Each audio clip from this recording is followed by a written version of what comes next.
I certainly think this has become an extraordinary problem. That's Christopher Hitchens. He's talking about political correctness. It's not true, by the way, just about Islamism either, that people are afraid of attacking any expression of faith because it's an attack on a community. And communities have to be respected, and communities mustn't have their feelings hurt. I think it's corrupted the universities, perhaps beyond repair. This is Jordan Peterson. And I think the reason for that fundamentally is that the PC ideologue types think that the proper way to classify people is by their group affiliation. More importantly, you need a kind of broad story to tell people about how they should interact with the world. And the story in the West has been that you should fundamentally treat people like the individual is sovereign. The whole idea of political correctness is everybody's so sensitive. Just get over it. John Stewart. You know, why should African Americans be so sensitive about police shootings? Why do they have to be so sensitive about years of systemic racism creating economic disparity? Come on. I'm not a slave owner. Political correctness has become a hot topic in our society at the moment, whether it's the left criticizing the right or vice versa. Just about everybody has some sort of opinion on it. It's certainly a popular topic at the Debate Club Discord, where this podcast is hosted. In case you're wondering, this is your host Raza, hosting the podcast Heads or Tails, and in our first episode, you're going to hear lots of different opinions, different views, with some references to current events, and a special segment on Politically Incorrect, which was Bill Maher's show that ran in the 1990s. This being the first episode of the show, please forgive variations in sound quality and audio quality. It's something that will hopefully be ironed out by the future episodes. Otherwise, hope you enjoy the show.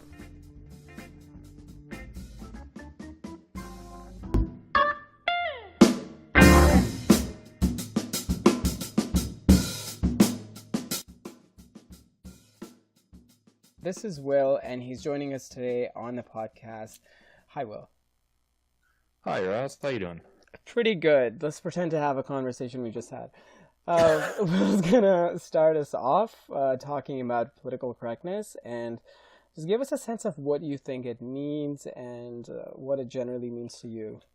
So I think political correctness is a complex topic because depending on who you ask, it becomes either some phantom enemy that is encroaching on the freedom of speech of good class national Americans, or it's the approach or goal to try and make a society that's more welcoming to everyone. And so trying to get down a definition is difficult because how people approach it very much depends on what their political views are at the time. So to me, I see it as more right now as simply a set of sort of taboo topics or taboo concepts that a certain group is sort of frowning upon. Mm-hmm. So I think that need to be importantly noted, because nowadays when we talk about political correctness, most people think of it as solely on the left, but we can't forget that the left does not have a monopoly on these type of things. I mean, the right most certainly has certain political correctness, if you will, certain topics that they don't like bringing up, they don't like saying. I mean, you're not allowed to attack the sanctity of the church. I mean, for a while, the TVs were pretty politically correct from a right point of view, in which you couldn't see sex or cussing or whatnot. Donald Trump couldn't handle us making a joke about him. But the idea being that Muslims, hey man, all he's saying is they're evil and shouldn't be allowed in this country. He's just telling it like it is. But God forbid you say happy holidays in December. It's fucking war. So who is it who's exactly sensitive here?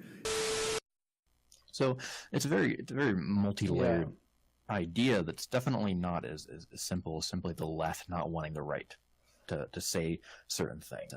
Do you see any difference between how the left and the right approach or deal with, or even the quality of the political correctness itself? I think the goal is sort of different, but that can be said just because of the orientation of the political ideology. I mean, for right now, I think the left obviously has more of a control over political correctness simply because they have a stronger presence in the media. But that's a new development. That is something that has definitely only happened within the last 40 years, if that. And I think that with the left, it's primarily an attempt to quiet down oppositional views, as whereas the right was specifically trying to target particular behaviors almost. Mm-hmm. It was the idea of cussing, the idea of sex, the idea of atheism, as opposed to the left, which is attacking sort of like the words and whatnot, the way we express ideas. I think at their core, they're obviously very much the same idea, but I think there are tiny nuances in how exactly they're gone about. Another thing I wonder about is, what do you think of political correctness as an idea in a society? Do you think it's something that should even exist, or do you think there is a rational boundary that we can place to say, okay, this much is okay, this amount of it is good, these are places where it's acceptable or sensible, and here are places it's not? I mean, if we're looking at this from a pretty broad view, I mean, political correctness to a degree is needed simply because it helps us socialize. I mean, if we just went about being consistently regardless of other people, it would not work well for society. And I think there is a sort of inherent political correctness in any group per se, but I think that it can definitely get out of hand when we start getting into this mob mentality, this sort of almost tyranny of the masses, if you will, in which political correctness becomes sort of a banner for individuals to lynch others. I mean, Justine Sacco, I don't know if you're familiar with the story. Regret from a woman who sparked a Twitter backlash over an offensive tweet that joked about AIDS in South Africa. She says she's sorry, but so many are wondering how a public relations executive could spark such a public relations disaster. ABC's Gio Benitez with that story. She's the PR executive at the center of a digital firestorm. Justine Sacco now apologizing after this offensive tweet went viral. Going to Africa. Hope I don't get AIDS. Just kidding. I'm white. In a statement, Sacco now tells ABC News, words cannot express how sorry I am and how necessary it is for me to apologize to the people of South Africa. She was fired Saturday from her top PR job at internet giant IAC, where she repped some of the biggest names online, like Match.com, The Daily Beast, and About.com. This is one of the fastest responses and crash and burns I've ever seen from a tweet. I don't believe she meant anything malicious by it. I think the words came out wrong to an otherwise sarcastic comment. And at the time, she only had like 200 followers, but somebody had sent it to some news organization and it took off. So she's on this flight, her phone's off for 10, 11 hours. And meanwhile, everyone on the internet, she became the #1 trending story on Twitter. Everyone is getting ready for her to get lynched. They are rallying behind the idea of her getting fired. They're saying how horrible of a person she is because she can't believe she said this. They're getting ready to burn her at the stake, and she's had zero chance for a trial. She's not been able to defend herself, express any ideas. There was recently a Nobel Prize winner who very similarly got, basically publicly humiliated for making some comment that may have not been taken out of context. Female scientists take to Twitter to shame a sexist colleague. I'm Mara Montalbano for Buzz 60. At the World Conference of Science Journalists in Seoul, Korea, Tim Hunt said the, quote, trouble with girls was that you fall in love with them, they fall in love with you, and when you criticize them, they cry. Hunt later apologized for the remark and said it was meant to be lighthearted. A joke. Well, it wasn't funny. What do you feel about that sort of political correctness that's used to dig up old or even recent statements that are one-off statements by people who otherwise seem okay, seem pretty rational, seem like they have good motives? Do you think those are things that are legitimate to people to kind of blame people for, go after them? Or do you think that that's going too far, or is that ever okay? I think when you start having to me, it seems like nitpicking to a curious degree. It's extreme amount, because I think if all of us were to suddenly have everything we've ever said thrust into the limelight, we've probably said a lot of things that were not great at some point. And so when you're put on a platform where you actually are analyzed for everything you say, it makes it incredibly easy to find phrases that may not hold too well. It may not be maybe smiled upon. So to attack somebody because now suddenly they are able to be analyzed and looked at and see everything they say, I think it's just absurd, because if you can find me someone who never in their life has ever said anything even remotely problematic, I will immediately recant my entire stance here. But everyone has said something stupid at some point, and to immediately have them humiliated publicly because of it is just an absurd waste of time, and it's mob mentality to the greatest degree. We've created a sort of police state, but except instead of the Stasi, it's just us. Yeah, It's I'll be citizens. Yeah. I'll be sure not to splice this podcast to character assassinate you.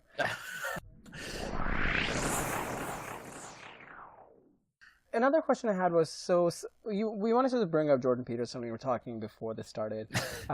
He is someone who's made really a career out of criticizing what he considers political correctness.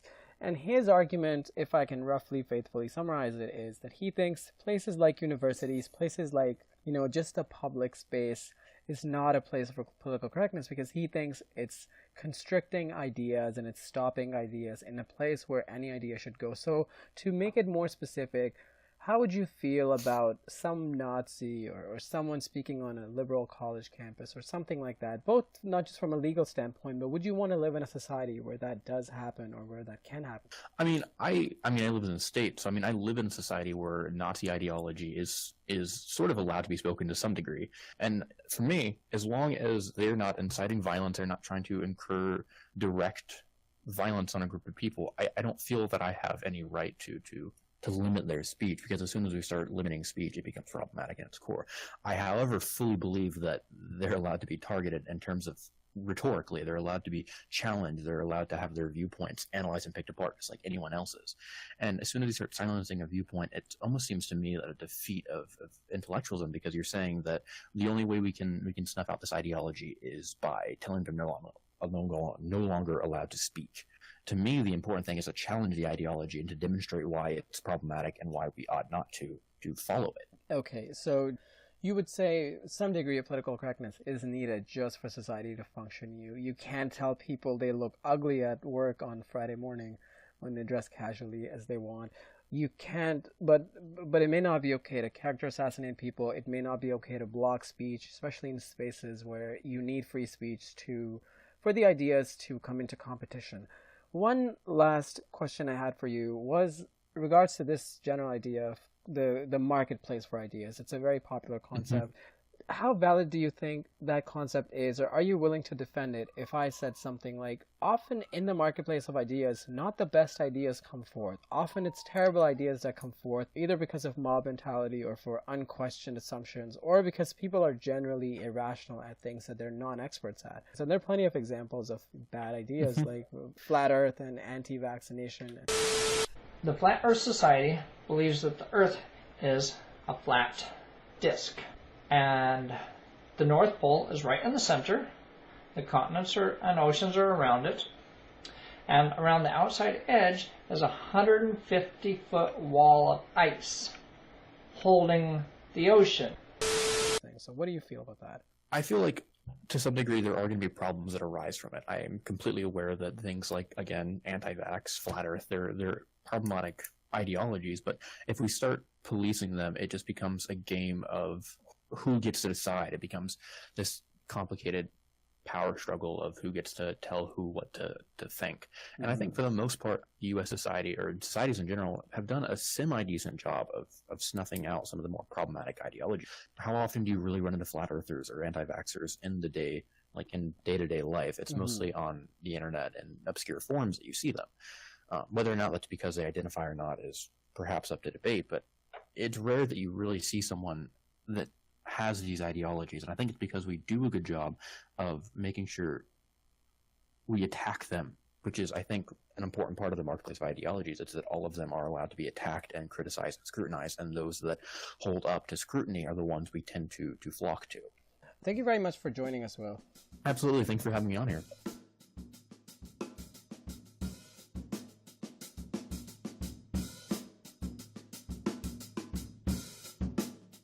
Alright, so now we've got Chris, who you may also know as UKHD Hunter on Discord debate server, and we're just going to get started. Hey there, Chris. Hey, Raza, how are you?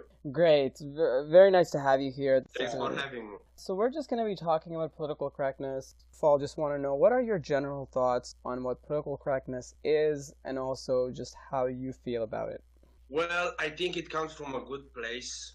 That's my general feeling about it. But I oppose it from a very strict rules.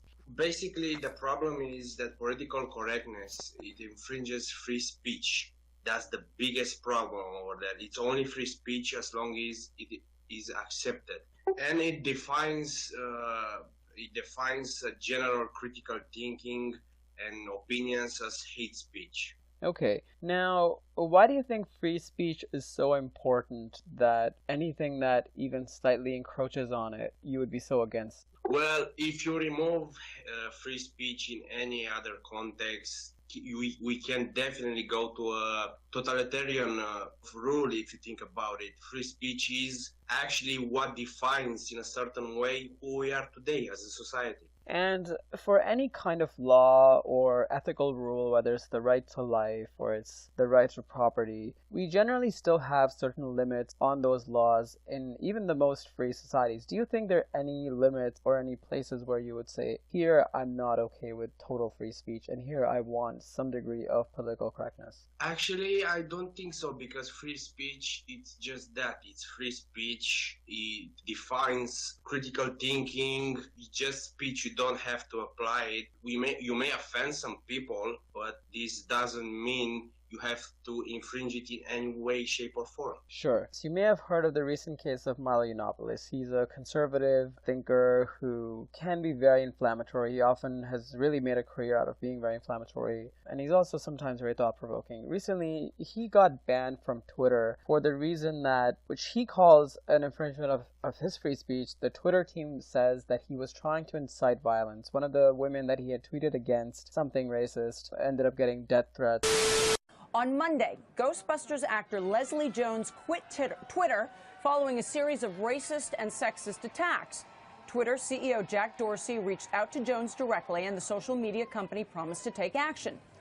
One day later, Milo Yiannopoulos, a conservative writer for Breitbart.com, was permanently suspended from Twitter. Although the company did not specifically cite the conflict with Jones, the suspension came after Yiannopoulos posted this tweet to his more than 380,000 followers.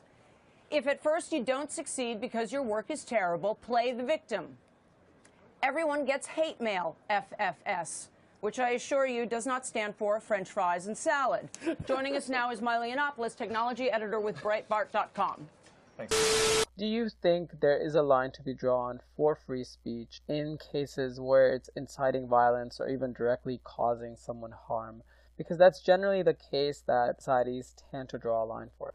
My personal opinion is, I think it's the bad thing to infringe free speech in this context, because if you really want to show how bad it is, you have to expose it to the public and actually form a public opinion on the severity of this case. If you're just gonna shove it away, like go away, you're not really gonna oppose him in any way, shape, or form, or make an argument why it's bad or why it's good. So, just to reiterate your opinion, you would then say no price is high enough to pay for infringing on someone's right to free speech, and you would say ideas like this should be exposed even more so that they can be out in the public eye and that they can be perhaps defeated. Would that be fair? Exactly. That's exactly what I'm trying to say here.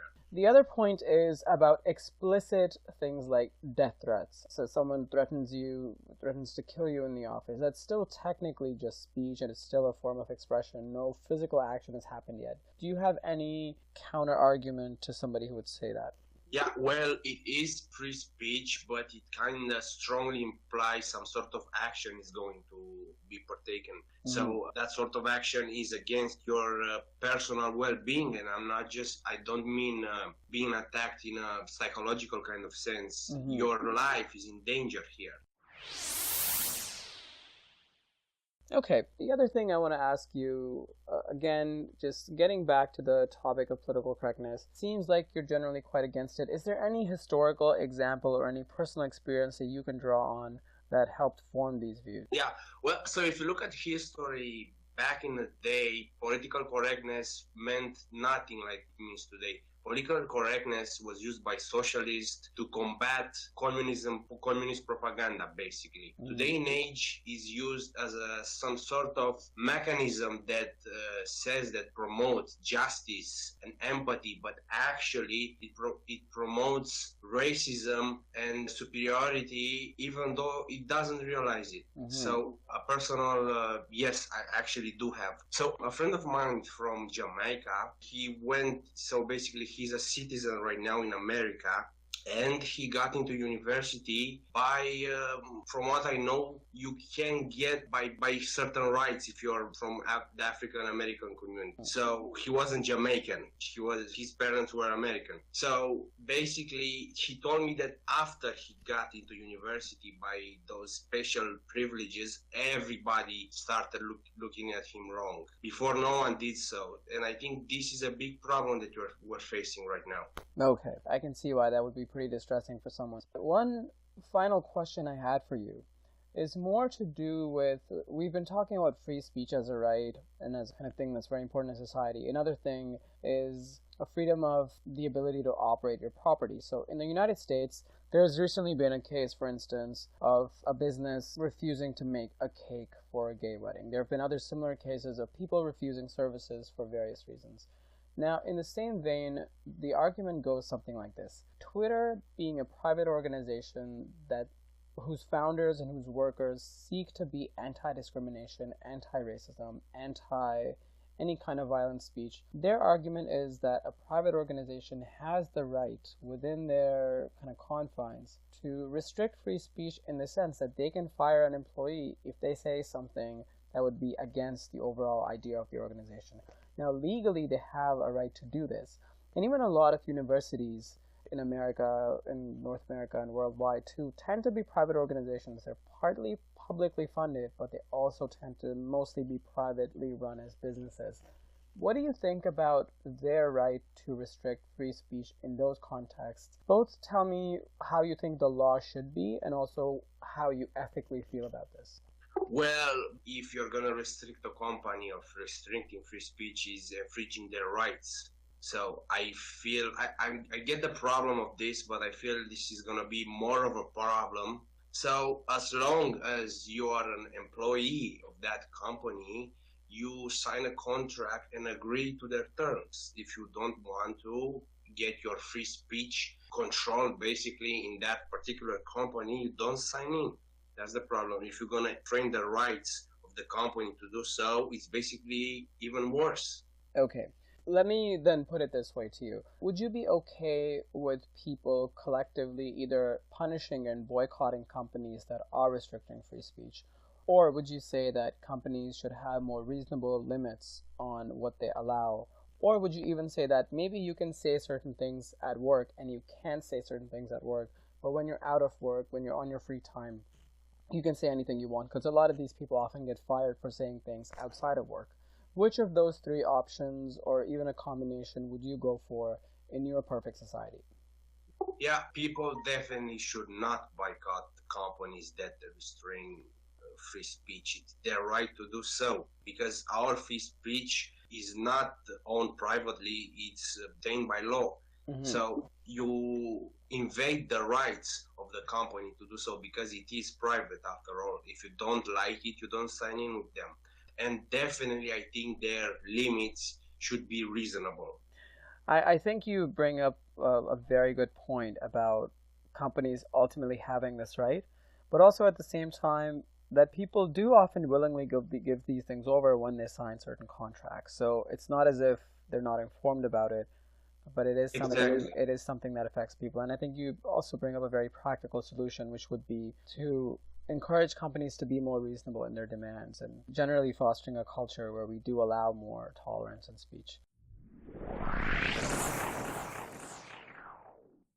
Any final thoughts on political correctness as a general topic before we finish off? Yes, I have one big problem with political correctness because people who are politically correct and they defend a certain minority, they instantly assume that for example, if I judge somebody, they instantly assume I don't respect them because there is a big difference between criticism and racism, for example. So between me and a political correct person, he's gonna be the racist one because I respect the minority, for example, so much, and I consider him an equal that I can actually judge him. I think another possible solution to political correctness is well-mannerism. If your manners are good and you respect a person and you conduct your criticism well and respectful, no matter how harsh it is, I think it will certainly make a difference, unlike political correctness. Thank you very much once again for joining us. Thank you so much for having me.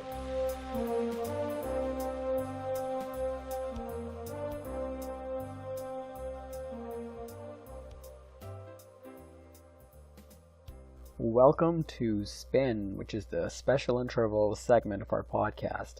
And today we're going to be talking about the talk show from the 1990s called Politically Incorrect, hosted by the American comedian Bill Maher.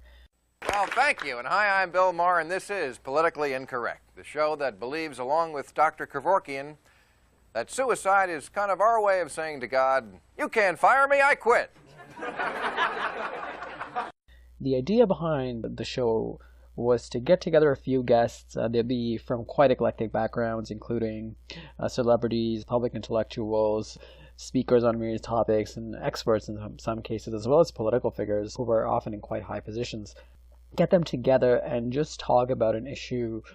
The show ran for 9 years. It was quite good. I personally very much enjoyed watching it. And then something happened. On Politically Incorrect, the show that once followed this one, he made this infamous comment less than a week after 9/11. We have been the cowards, lobbing cruise missiles from 2,000 miles away. That's cowardly. That is a Staying in the airplane yes. when it hits the building. Say what you want about it, not cowardly. Now, the aftermath of these comments can only be described as an avalanche of media criticisms and total denouncement of Bill Maher. Many people, despite understanding the context of his show, really vilified him for this happening. We first heard from Bill Maher on TV on Larry King Live. Show's canceled. Is he upset? What happens now? Bill Maher, in his first interview since losing the late-night gig, will take your calls. He's next on Larry King Live. And here's what he had to say specifically about the aftermath of the comments.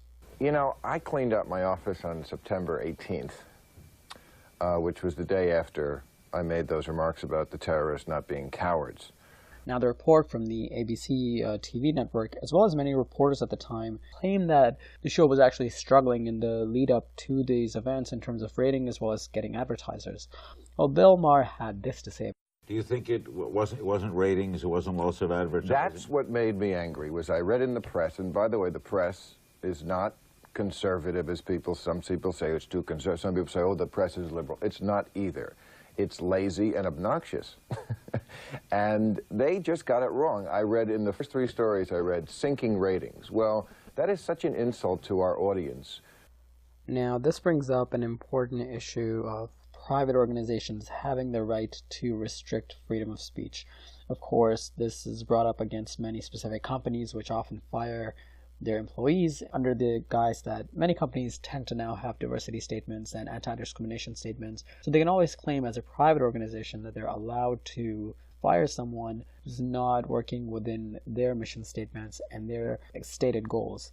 The trick with this is that specifically for shows like Bill Maher, specifically for institutions like universities, it is their very core function to allow ideas to be fostered, to allow discussions that couldn't otherwise happen, that these spaces exist and there's nothing quite like them to replace them. So it does become both ethically tricky and even should be legally tricky to have to do things like this.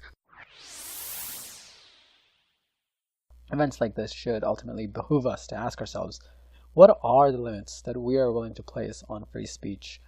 What are the criteria we're going to use? Certainly inciting violence or causing direct harm are never things we really want. On the other hand, the price to violate the principles of free speech should be quite high. The bar something has to clear before it's allowed to do that should be quite high, and most people would tend to agree with this. For comedians like Bill Maher, of course, this is barely a choice.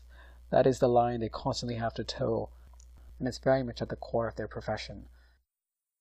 If I had to choose between losing my soul or losing my show, I'm glad I chose losing my show, and I never sold out.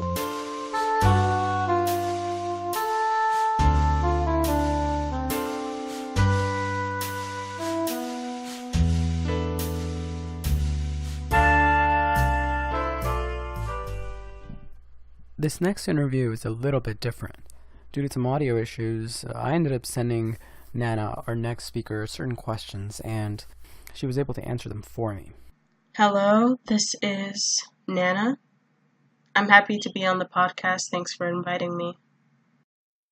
The conversation feels less spontaneous, but the answers are just as organized. So I hope you enjoy.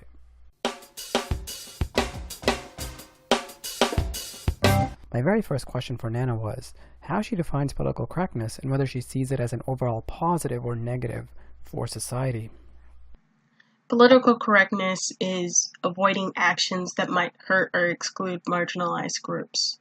I do see it as a positive for society. Words and actions can and do affect you.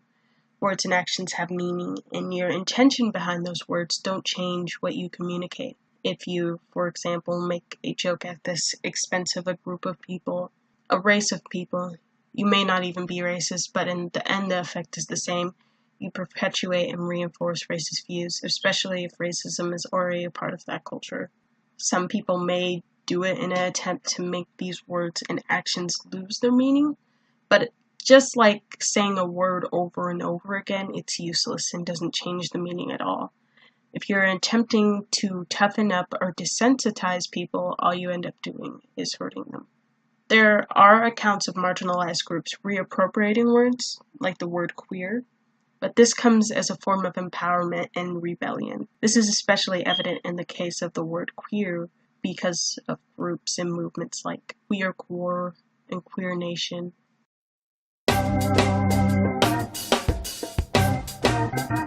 My next question was, does she think political correctness restricts free speech?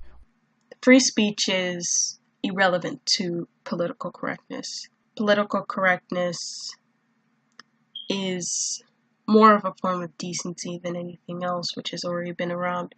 And even then, when people are referring to free speech and political correctness, they're referring to deplatforming and shaming.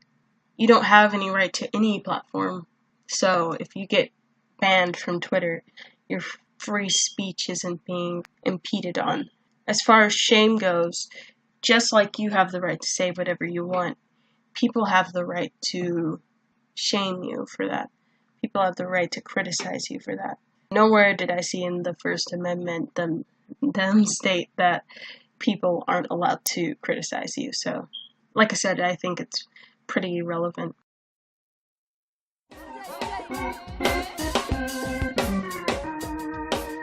Next, I asked her if she thought large organizations should be able to fire people based on them saying something bad or quote-unquote politically correct. And by the same token, should universities be allowed to ban certain speakers from speaking on their campuses?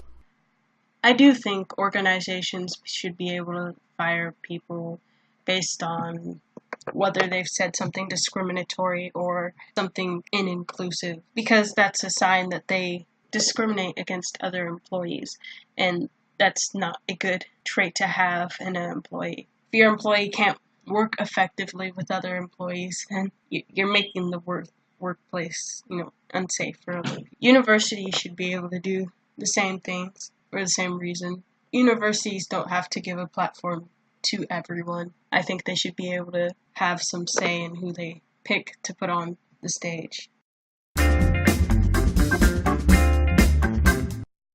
Next, I asked if she thought people should be punished for saying, not doing things that are overtly racist or discriminatory?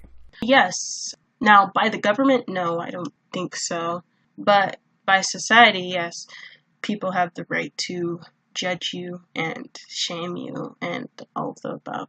Are there any reasonable limits to political correctness?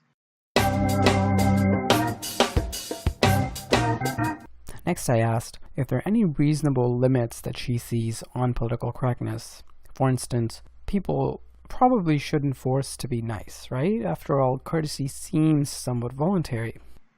I don't think the government should enforce political correctness. I don't think that's really their sector. I haven't really seen any reason to do that when I think society could do just fine and still give people the feeling of freedom that they need.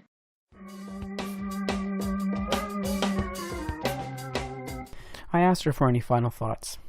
No, that's it. Thank you for having me. We thank her for joining us today.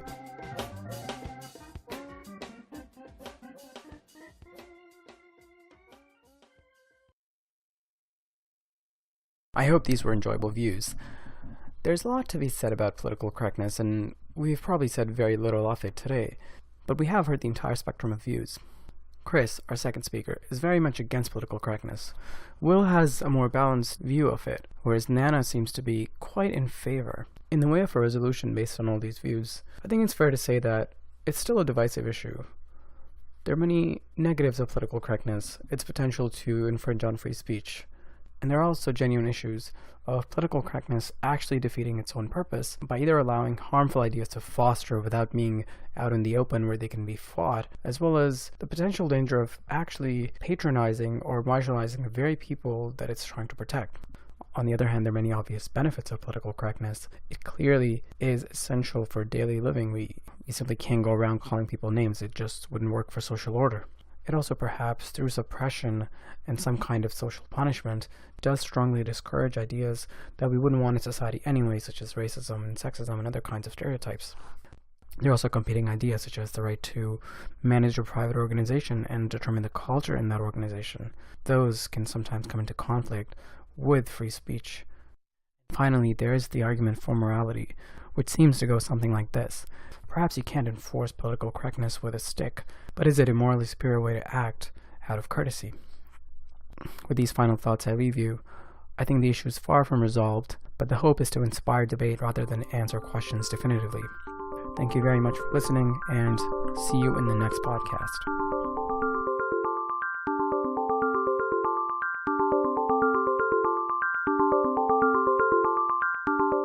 Yes, all of this is I think going to have to be confronted by those of us who began by thinking that a multicultural, multi-ethnic, multi-religious society was a good idea, and are now being put in the position where its values, so to speak, are being negated, mutated, and turned against us.